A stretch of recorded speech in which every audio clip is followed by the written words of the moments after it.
Reading from the book The Daughter by Pablos Latesis, and the scene that really caught me, that really captured my attention, is the one where um, they're like starving. They don't have anything to eat, and the the neighbor gives them a baby chicken, a chick, and they decide not to slaughter her. There's three children living alone with the mother, and then the chicken dies of hunger because there's no food for the chick. And then instead of eating her, the children decide to. They just, I think even the mother says, "No, we're going to bury her," and they bury her in their garden. And then um, the mother goes to sell herself for food, and she's shot at when she's picking vegetables in the field. She's shot at, and she has like a wound in her head. And it's the only time the children had ever seen the mother with lipstick was when she went to sell herself to the occupying force. It's very. I mean, there's also different levels, like metaphorical levels. First of all, as a vegetarian, I feel very strongly about how this is the last bits of human dignity, that you are able to decide, I'm not going to eat this animal I kept as a pet, even if I'm hungry. And it shows you the strength of the spirit, human spirit, that you still have boundaries, you still have levels. At the same time, the sacrifices of the mother to keep her starving children. It's all about human suffering, and still how you can still keep your dignity, and say, no, I'm not going to eat the chicken that I raised. I'm going to have compassion is going to win over. Compassion is going to win every time. So that's what I have to say.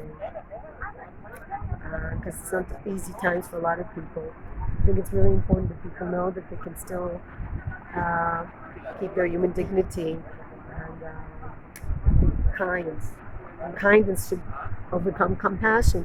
And unlike Megain Markle, for me, compassion is like, she uses the word compassion, a quote from Dalai Lama, that compassion is the new revolution. But compassion is not an abstract word. It's not a word you look up in a dictionary. It's something you do every day.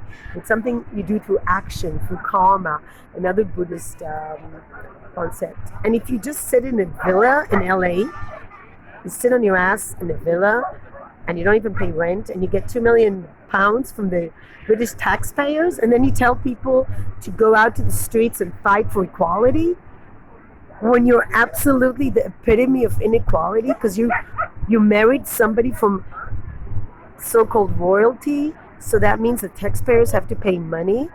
I mean, that is the epitome of inequality. And then you talk to girls in a speech and you tell them to fight for equality.